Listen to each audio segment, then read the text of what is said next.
இந்த பொட்டிக்குள்ள வந்து மேக்ஸிமம் என்ன வச்சுருக்கோம் அப்படின்னா இங்கே பாருங்கள். சுவாமி ஆண்டவன் ஒன்றியர் அற்பிராய பக்கத்துலேருந்து பாதுகாத்து போலார் செலுத்து கொடுக்கணும் ஆண்டவரே.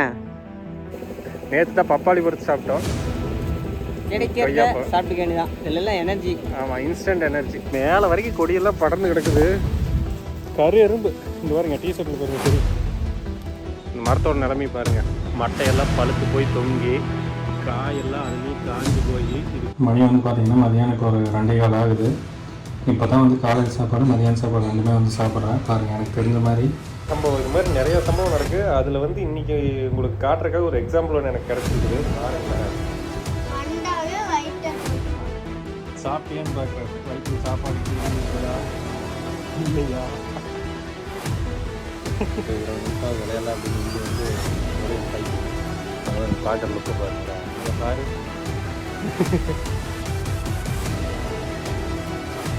Hi friends, welcome to DK squad. இந்த வீடியோ வந்து பார்த்தீங்கன்னா இன்றைக்கி ஃபுல்லாக என் லைஃப்பில் என்ன நடக்குது அப்படிங்கிறது தான். ஆக்சுவலாக வந்து இப்போ காலையில் வேலைக்கு வந்தாச்சு. வழக்கம் போல் வர டைமை விட கொஞ்சம் லேட் இல்லை, நல்லாவே லேட்டு. கிட்டத்தட்ட மணி 9 மணி ஆக போகுது. வெயில் நல்லா சுருன்னு அடிக்கிறதுக்கு ஆரம்பிச்சிருச்சு. அது வந்து இன்றைக்கி லேட்டாக வந்ததுக்கு ஒரு சில ரீசன்ஸ் இருக்குது. அதெல்லாம் வந்து நம்ம சொல்ல வேண்டாம். இன்றைக்கி 2 பேர் தான் வேலை. ஆல்ரெடி வந்து பார்த்திங்கன்னா சந்தோஷ் என்னோடய குருநாதர் ஆல்ரெடி ஒரு வீடியோவில் போட்டிருப்பேன். நாங்கள் 2 பேர் வந்து வேலைக்கு வந்திருக்கோம். மரம் பாருங்கள், மேக்ஸிமம் பார்த்திங்கன்னா ஒரு கரண்ட் கம்பெனி ஹைட்டு தான். ஆனால் வந்து வேலை அதிகம். ஆல்ரெடி வந்து பார்த்திங்கன்னா ஒரு 1 இயருக்கு முன்னாடி இந்த மரம் வந்து காய் ஓட்டுது. ஸோ அப்போ வந்து நான் இந்த தோப்புக்கு வந்து வந்திருந்தேன். அதுக்கப்புறம் இப்போ தான் வந்து வரோம். கொஞ்சம் கண்ணு மரமாக இருந்தாலுமே வேலை கொஞ்சம் அதிகமாக இருக்குன்னு வைங்களேன். ஸோ அதனால் ஆல்ரெடி வெயில் வந்துட்டதுனால வேலையை ஆரம்பிக்க போகிறோம். கண்ணு மரம் அப்படின்னு சந்தோஷமாக இருக்கிறக்கெல்லாம் வழியில் கொஞ்சம் சிரமப்பட்டு தான் வேலை செய்ய வேண்டியதாக வந்து இருக்கும். ஓகே, ஸோ இந்த வீடியோ ஃபுல்லாக வந்து பார்த்திங்கன்னா இன்றைக்கி ஒர்க்கில் என்னென்ன நடக்குது, அதுக்கப்புறம் ஈவினிங் தம்பி இந்தெல்லாம் வந்ததுக்கப்புறம் வழக்கம் போல் என்னோடய லைஃப் ஸ்டைல் எப்படி போகுது அப்படிங்கிற ஒரு ஃபுல் பேக்கேஜான ஒரு ஃபேமிலி விலாக் தான் வந்து நீங்கள் பார்க்க போகிறீங்க. ஓகேவா? சரி, ஓகே, வேலையை ஸ்டார்ட் பண்ணலாம். டிஷர்ட் பார்த்தீங்களா, இது வந்து வேலைக்குன்னே யூஸ் பண்ணுறதுக்குன்னு ஒரு சில டிஷர்ட் வச்சுருப்போம்ல, அதில் ஒன்று. எப்போவுமே வரும்போதே அங்கேருந்தே வியர் பண்ணிகிட்டே வந்து வந்துடுவேன். இன்றைக்கி வந்து அப்படி இப்படின்னு சில சந்தர்ப்ப சூழ்நிலைகளை போட்டிருக்கிற ட்ரெஸ்ஸோடவே வர வேண்டியதாக இருந்தது. இனி அப்படியே மாற்றிட்டு வேலையை பார்ப்போம். ஓகே, சரி, ஓகே. சந்தோஷோட பொட்டிகத்திலிருந்து ஆரம்பிப்போம். எங்களோட இந்த பொட்டிக்குள்ள வந்து மேக்ஸிமம் என்ன வச்சுருப்போம் அப்படின்னா இங்கே பாருங்கள், மெயினாக இது எல்லாருமே வச்சுருப்போம். ஆனால் இன்றைக்கி என்னோடது இது இல்லை. இது வந்து ஹிட்டு குழவி ஏதாவது இருந்ததுன்னா அடிக்கிறக்காங்க. முன்னாடியே பார்த்துட்டு அப்படின்னா அடிச்சிடலாம், நமக்கு சேஃபு. இல்லை அப்படின்னா கடி வாங்கினதுக்கப்புறம் கடுப்பில் அடிக்க வேண்டியதாக இருக்குன்னு வைங்களேன். ஸோ அதுக்கப்புறம் கத்தி நல்லா தீட்டி பலவன்னு வச்சுருக்கான் பாருங்கள். வேலை செஞ்சுருக்கேன். என்ன செஞ்சா? என்னமோ வெட்டியிருக்கிறேன். தயிர் பைட் நைட்டாக இருந்துச்சு. தயிர் பைட்டு இந்த கத்தியில் இருந்தியா? இந்த வகை என்னோடல வந்து பார்த்திங்கன்னா இது வாட்டர் பாட்டில். மேக்ஸிமம் வந்து இதுக்குள்ளே சாக்கில் வச்சு கொண்டு வந்துடுவேன். அடுத்தது இது கத்தி. இது வந்து துண்டு இப்படி சுற்றி வச்சுருக்கிற காரணம் வந்து பார்த்திங்கன்னா இந்த மாதிரி பொட்டி வந்து கீரல் உழுகாமல் இருக்கிறதுக்கு. சைடில் கீரல் வந்து ஓட்டையாக இருக்குது கத்தி போட்டதுன்னா. அதுக்காக இந்த க்ளவுஸ் எதுக்குன்னா, ஒரு சில டைம் எனக்கு கை ரொம்ப வேத்துரும், ரொம்ப இதாக இந்த பொடி வந்து வழுக்கிறதுக்கு ஆரம்பிச்சிடும். அந்த டைமில் ஒரு க்ரிப்பு கிடைக்கிறக்காக அதை நான் யூஸ் பண்ணுவேன். ஏன்னா அந்த மாதிரி வழுக்கிற டைமில் என்னோடய உடம்பு வந்து ஸ்டெமினா ரொம்ப குறைஞ்ச மாதிரி, பாடி ரொம்ப டயர்டாகும். அந்த டைமில் இது எனக்கு ரொம்ப யூஸ்ஃபுல்லாக இருக்கும். வழுக்குமா அப்படின்னு கேட்டிங்கன்னா ஒரு சிலர் வெட்டுக்கு போகிறவங்க கேட்டிருக்காங்க. வழுக்காத இதை போட்டோம் அப்படின்னு. வழுக்காது, நல்லா க்ரிப்பு கிடைக்கும். கிரிக்கெட் விளையாடும் போதுமே எனக்கு வந்து மேக்ஸிமம் கை வலிக்கிட்டே இருக்கும், வேத்து போய். அதனால் வந்து இது அதுக்காக ஒரு எமர்ஜென்சிக்காக யூஸ் பண்ணிகிட்ருக்கேன். சுவாமி ஆண்டவன் ஒன்றியர் அற்பிராய பக்கத்துலேருந்து பாதுகாத்து போலார் செலுத்து கொடுக்கணும் ஆண்டவரே. வேலை ஆரம்பிக்கிறதுக்கு முன்னாடி ஒரு வேண்டுதல் போட்டுருவாங்க. ஓகேவா? பிடிச்ச தெய்வத்தை வேண்டிக்கிட்டு வேட்டைக்கு கிளம்பலாம்.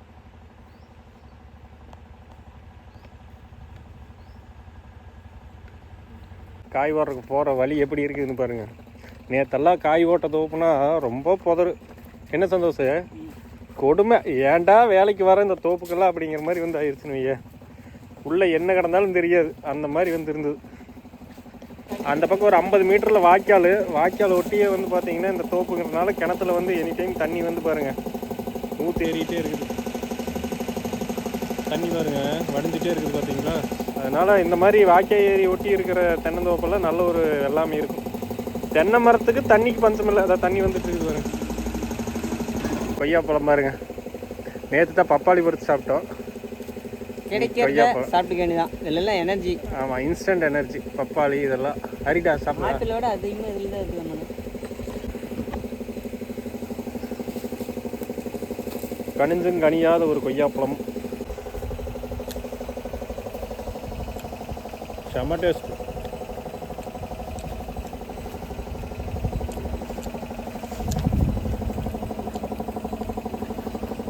வாழ்க்கை எத்தனை வருஷத்துக்கு இப்படியே போக போகுதுன்னு தெரில. ஆனால் எனக்கு நல்லா தெரியும் பல வருஷத்துக்கு என்னால் இப்படியே போக முடியாது அப்படிங்கிறது எனக்கு நல்லா தெரியும். இன்னும் எத்தனை வருஷத்துக்கு என்னால் காய் வர முடியும்னு நினைக்கிறேன். இளமை இருக்கிற வரைக்கும் கொஞ்சம் நல்லா இல்லைங்க, அப்புறம் கொஞ்சம் டல்லாயிருங்க. அதுக்குள்ளே இது மூலமாக ஏதாவது சம்பாரிச்சு, எனக்கு தெரிஞ்சு இதில் சம்பாரிச்சு நம்மளால் கோட்டையெல்லாம் கட்ட முடியாது.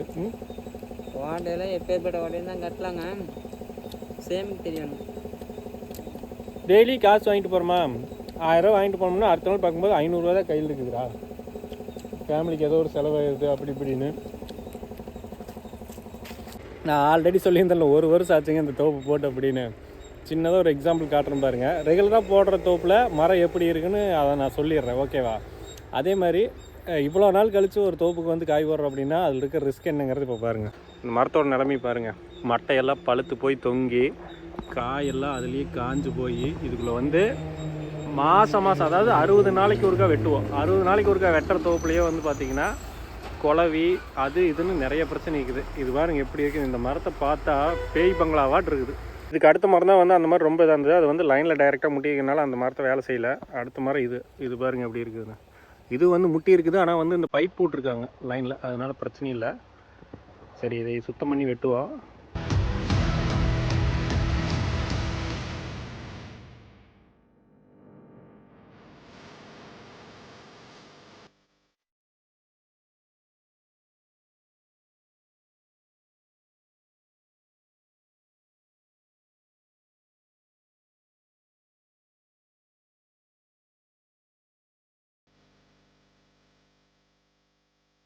இதெல்லாம் கிடக்குது பாருங்க, எத்தனை க்ளீன் பண்ணிட்டு வந்தாச்சு. அப்படியே மேலே வரைக்கும் கொடியெல்லாம் படர்ந்து கிடக்குது. கரு எறும்பு இந்த பாருங்க, டிஷர்ட்டில் பாருங்க தெரியும். இந்த கடினா கடி, சரியான கடி. மொதல் மரத்துலேயே சரியான சம்பவம். உண்மையாக 35 ரூபாங்க இந்த தோப்பில். 35 ரூபா ஜாலியாக வாங்கிட்டு போகிறோன்னு நினைக்கிறாங்க. ஒரு சில தோப்பில் ஏறணுன்னு வெட்டிட்டு வரோம் 40 ரூபாயில் வாங்கினது இருக்குது. ஆனால் இந்த மாதிரி வந்து கஷ்டப்பட்டு வெட்டும் போது அதெல்லாம் உங்கள் கண்ணுக்கு தெரியவே தெரியாது. அங்கே ஒரு மரம் பாருங்கள். அந்த மரம் லைனுக்கு எவ்வளோ பக்கத்தில் இருக்குது பார்த்தீங்களா? எட்டி பிடிச்சா கையிலேயே பிடிச்சிடலாம். ஆனால் அது ஓஸ் போட்டிருக்கறனால வந்து பார்த்திங்கன்னா தைரியமாக ஏறான். ஸோ மேக்ஸிமம் வந்து பார்த்திங்கன்னா இந்த மாதிரி மரத்தையெல்லாம் வந்து நாங்கள் அவாய்ட் பண்ணிடுவோம். ஒரு 35 ரூபா 40 ரூபா கிடைக்குதுங்கிறக்காக லைஃப் வந்து ரிஸ்க்குள்ளே தள்ளுறதுக்கு நாங்கள் எப்போவுமே தயாராக இருக்க மாட்டோம். அப்படி இந்த மரத்தை பாருங்கள், லைன் அப்படியே கிராஸாக வந்து இங்கே பாருங்க, மரத்து மட்டை மேலேயே வந்து லைன் போகுது, தெரியுதா பாருங்கள். இந்த மரம்லாம் வந்து ஏறவே வேண்டியதில்லை, ஏறவே வேண்டியது இல்லைங்கிறத விட ஏறவே கூடாது. தேவையில்லாத ரிஸ்க்கு. மக்களே சொல்லி வாய முடியல. அங்கேருந்து நான் ஒரு மரம் போட்டிருக்கேன், இவன் 2 மரம் போட்டிருக்கான். இப்படி வந்த உடனே வந்து பார்த்தீங்கன்னா இங்கே பாருங்கள், இந்த மரம் ஏறலான்னு பூட்டின உடனே கோதுமை பூச்சி நிறைய பறந்து, அதாவது கதண்டு பூச்சி, ரொம்ப டேஞ்சரஸ். அது பாருங்க எங்கடா இருக்குது பறக்குது அப்படின்னு வந்து பார்த்தோம்னா அங்கே பாருங்க பனை மரத்தில் பாருங்க கூடு தெரியுதா, பூச்சி பறந்துட்டு இருக்குது பாருங்க உள்ள. எப்படி இவ்வளோ பெரிய கூடு இருக்குது. இந்த மரத்தோட மட்டை ஏறி அழுங்குச்சுன்னா அந்த மட்டை போய் அந்த மரத்தில் பட்டுதுன்னா ரொம்ப டேஞ்சர். கரெக்டாக எல்லாம் கிளம்பிடுவாங்க, அப்புறம் கடிக்கிறக்க ஆரம்பிச்சிருவாங்க, பார்த்துக்குங்க. ஸோ சொல்லி வாய முடியல. அதுக்குள்ளேயே வந்து பார்த்திங்கன்னா ஒரு பெரிய கூடு வந்து பார்த்தாச்சு. ஜஸ்ட்டு மிஸ்ஸில் தம்பி தப்பிச்சு வந்துட்டான். அதுக்கு 10 மரம் போட்டோம். இந்த மாதிரி மரமெல்லாம் அங்கே இருக்குதா, அப்படியே இங்கே கீழே வந்து தம்பி கூழ் கொண்டாந்துருந்தான், எடுத்துகிட்டு வேணா குடிக்கலாம் அப்படின்னானா. நான் என்ன பண்ணேன்னா மிக்சரு, சுருள் கேக், 90s ஃபேவரட் சுருள் கேக் வாங்கிட்டு வந்திருக்கேன். எப்படி 1.5 ரூபாய்க்கு 2 ரூபாய்க்கு விற்றுட்டு இருந்தது. எங்கள் அப்பச்சி வாங்கி கொடுப்பாரு. 10 ரூபா இஞ்சி. ஒரு கவர் ஒன்று கேட்டதுக்கு கேரி பேக்கை கொடுத்துட்டு என்ன சொல்லிச்சு தெரியுமா? 2 ரூபாப்பா அப்படிங்குது. Carry bag 2 ரூபாயாம்மா. எப்படி இருக்குது மனுஷனுக்கு? நாட்டு நடப்பு அப்படி போகுது. வருமானம் மட்டும் ஏற மாட்டேங்குது, செலவு கணக்கு அதிகமாகிட்டே இருக்குது. ஸ்குவாட் வேலை வந்து முடிஞ்சுது. உண்மையாக வந்து பார்த்திங்கன்னா ரொம்ப சிரமம். இதை விட பார்த்திங்கன்னா இன்னொரு 3 மடங்கு ஹைட்டான மரமாக இருந்திருந்தால் கூட டக்குன்னு ஏறுறோம் வெட்டுறோம் வந்திருக்கலாம். ஆனால் ரொம்ப நான் ஃபோட்டோஸ்லாம் போடுறேன் பாருங்கள். இந்த மரத்தோட நிலமையெல்லாம் வந்து எப்படி இருந்ததுன்னு ரொம்ப கஷ்டம். கை கால் எல்லாம் கிழிச்சு ஒவ்வொரு மரத்துலையும் வந்து பார்த்திங்கன்னா குறைஞ்சது ஒரு 5 நிமிஷமாவது நிற்கிற மாதிரி வந்து இருந்தது. ரொம்ப ஒரு ரிஸ்க்குன்னு வைங்களேன். ஆளுக்கு வந்து பார்த்திங்கன்னா இப்போ ஒரு 1000 ரூபாய்க்கு வேலை செஞ்சுருக்குறோம். ஆனாலும் வந்து பார்த்திங்கன்னா ரொம்ப இதெல்லாம் வந்து பார்த்திங்கன்னா ஒரு 11-11:30 இந்த வேலையை செஞ்சுட்டு வீட்டுக்கு கிளம்பிடுவோம். அந்த மாதிரி ஒரு இருக்கக்கூடிய ஒரு தோப்பு. இப்போ மணி வந்து பார்த்திங்கன்னா 1 ஆக போகுது. இவ்வளோ நேரம் வேலை செய்கிற அளவுக்கு கடுசாக வந்துருந்துன்னு வைங்களேன் வேலை. ஸோ முடிச்சிட்டோம். இதான் லாஸ்ட்டாக ஒரு மாதிரி ஏறிட்டுருக்கான். இனி கிளம்ப போகிறோம், அவ்வளோதான். இனி போயிட்டு ஈவினிங் என்னென்ன நடக்குது அப்படிங்கிறத அப்படியே கன்டினியூ பண்ணுறேன். மணி வந்து பார்த்திங்கன்னா மதியானம் இப்போ ஒரு 2:15 ஆகுது. இப்போ தான் வந்து காலையில் சாப்பாடு மதியானம் சாப்பாடு ரெண்டுமே வந்து சாப்பிட்றேன். பாருங்கள், எனக்கு தெரிஞ்ச மாதிரி egg fried rice, capsicum, carrot beans, முட்டைக்கோஸு, தக்காளி எல்லாம் போட்டு செஞ்சுருக்கேன். இது வந்து காலையில் செஞ்சு வச்சிருந்த தயிர் சாப்பாடு, லெமன் சாப்பாடு, கடிச்சிக்கறி காய். ஸோ இதான் இப்போது நம்மளோட லஞ்ச். சூப்பராக இருக்குதுங்க டேஸ்ட்டு. நான் ஃபஸ்ட் டைம் வந்து இந்த மாதிரி எல்லா காய்கறியும் போட்டு நானே மேக் பண்ணது. செம்ம டேஸ்ட்டாக இருக்குது.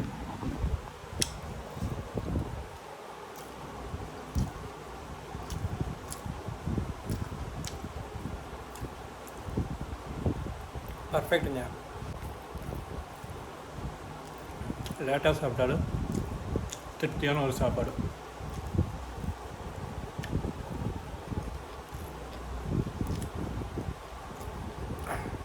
ரொம்ப பசிக்குது. தம்பி வந்ததுக்கப்புறம் வீடியோ கன்டினியூ பண்ணலாம். சார் வந்துட்டாரு. என்னாச்சு இங்கே? அதோட எஃபெக்டா? காலை காட்டு. அதான் ஏன் கழட்டிட்டியா? ஏன் தம்பி ஸ்நாக்ஸ் தேடுறானப்பா? திங்க தேடுது ஐயாக்கு. ஃப்ரிட்ஜில் ஏதோ இருக்குது, அவங்க அம்மா சொல்லிட்டு வச்சுட்டு போயிருப்பா. அப்படி இருக்குது. ஐயா எடுக்கிற போயிட்டார். வந்தோன்னு என்னது இது? அப்படியே மூஞ்சியில் பிரகாசத்தை பாருங்களே. என்னடா அம்மா சொன்னாங்களா வச்சுட்டு போறேன்னு? திருட்டுராஸ்கர், நீயே எடுத்து சாப்பிட்றியா? என்ன ஒன்றும் தெரியுமா, நம்ம இங்கேயே தான் உட்காந்துருப்பேன். ஃப்ரிட்ஜு இப்படி செவுத்துக்கு இந்த பக்கம் தான் இருக்குது, ஓகேவா? அழுங்காமல் அப்படியே அங்கே போகிற மாதிரி போவா. ஃப்ரிட்ஜு நீக்கிற சத்தம் கூட கேட்காது. சாப்பிட்டு போட்டு கவரை வெளியே எடுத்தால் சத்தம் கேட்டோம்னா கவரை ஃப்ரிட்ஜுக்குள்ளேயே வச்சு லாக் பண்ணி போட்டு வந்துடுவான் நம்ம. அது அவ்வளோ விவரம் வேண்டாம். எதுக்குடா வந்தோடனே ஓரியோ சாப்பிட்ருக்கேன்? நான் இது கொடுக்கவே கூடாதுன்னு நினச்சிட்ருக்கேன். யார் வாங்கிட்டு வரது முதல்ல? இது யார் வாங்கிட்டு வரது? உங்கள் மாமனை போட்டு முதிக்கொண்டா. அவன் நிறைய ஜங்க் ஃபுட் சாப்பிட்றான் தம்பி, தேவையில்லாத க்ரீமு அது இதுன்னு. நீயும் அதே மாதிரி சாப்பிட்டீன்னு வெளுத்து போடுவேன். நான் கேட்டால் நான்லாம் வாங்கி தரமாட்டேன். மாமா ஊருக்கு போனதுக்கப்புறம் பார்த்துக்கோ. சொல்ல 2வது பிஸ்கட் எடுத்தீங்கிறான் பாரு. கூட எனக்கு பாதி கொடு. ஒன்றும் வேண்டாம், கொடு. பாதி தின்ட்டு இல்லை, 1.5 ஆயிடுச்சு. 7 கோணையே போகுது வாய் அதை உடைக்கிறதுக்குள்ள. சீரியஸாகவே எனக்கு இது பிடிக்காது. சரியா பாரு, அதையும் நிற்கிற பாரு. நீ சாப்பிடக்கூடாதே இவ்வளோ அப்படிங்கிறதுக்காகவே நான் சாப்பிட்டு பழகிட்டேன். இது என்ன சம்பவம்? இது மாதிரி நிறையா சம்பவம் நடக்குது. அதில் வந்து இன்றைக்கி உங்களுக்கு காட்டுறதுக்காக ஒரு எக்ஸாம்பிள் ஒன்று எனக்கு கிடச்சிருக்குது. பாருங்களேன், நான் வெளியே இப்படின்னு போயிட்டு வந்து பார்க்குறேன். இந்த பொசிஷனில் உட்காந்துருக்கானா? இப்போ புக்கை பார்த்து நோட்டில் எழுதணும். புக்கை நோட்டு எந்த பொசிஷனில் வச்சுருக்கான்னு காட்டுறேன் பாருங்க. தெரியுதா? தெரியுதா? நல்லா தெரியுதா? எங்கே எழுது சாமி, எப்படி எழுதுறீன்னு பார்க்கலாம். சரிங்க, இருக்கிறேங்க எழுதுங்க.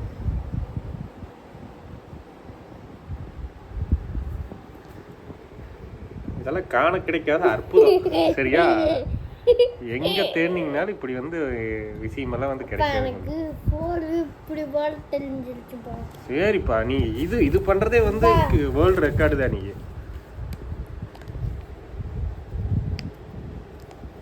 இது என்னது? 4ஆ? அடேங்க அப்பா, அருமடா. நீ எழுது.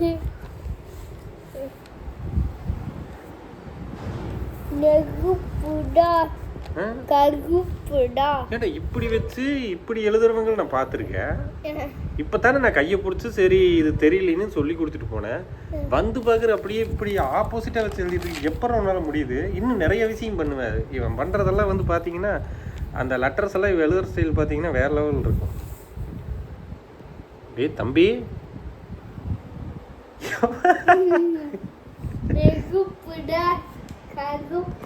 சீரியஸா எப்படி இப்படி எழுதுறா எனக்கு தெரியல. கரெக்டா எழுதுறா.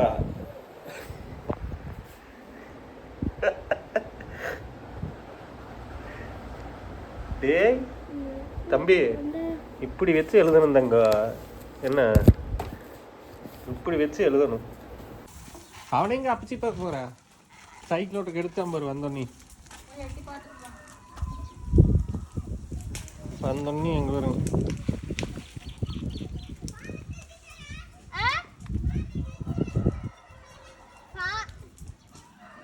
அவன் எங்கேயும் போயிட்டு வரானாம்மா வருவானாம்மா சரி போய் அப்சி போட்டு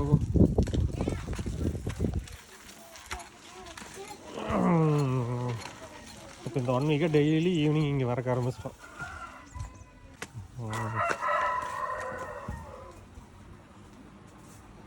சாப்பிட்டார கேளு வண்டாவே வயிற்றை தொட்டு பார்ப்பேன். சாப்பிட்டேன்னு பார்க்குறாரு. வயிற்றில் சாப்பாடு இட்லி இது இருக்குதா இல்லையா?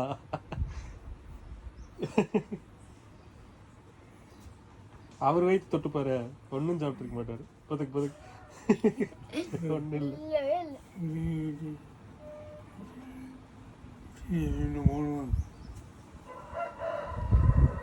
விளையாடுறதுக்கு வந்து சொல்லு.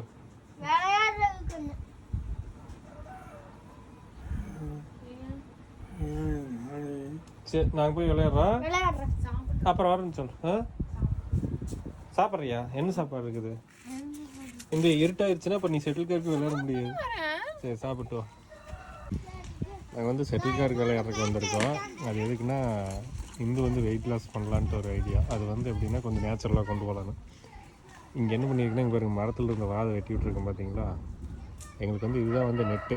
அந்த பக்கம் ஒரு ஆள் நின்றுக்குவோம், இந்த பக்கம் ஒரு ஆள் நின்றுக்குவோம். நாங்கள் வந்து இந்து வந்து சுத்தமாகவே தெரியாது, அதனால் பிகினர்ஸ்னு வச்சுக்கோங்க. அதனால் விளையாடுறதுக்கு இந்த இடமே போதுமானது. எங்கேயும் போய் விளையாடுறதில்ல. எங்களுக்கு இதை வந்து நெட்டாக பயன்படுத்தி இங்கே விளையாண்டுருக்கோம். எப்படி இருக்கிற இடத்தையே யூஸ் பண்ணிகிட்ருக்கோம்.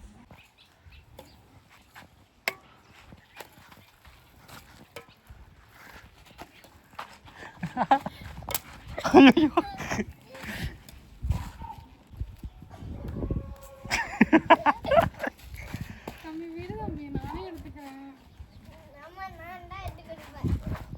தம்பி கம்மனு தம்பி, நீ வேற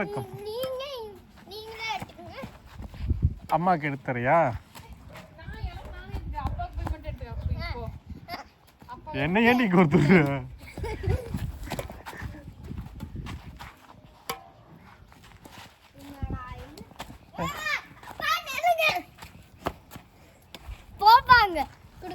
போங்கப்பா.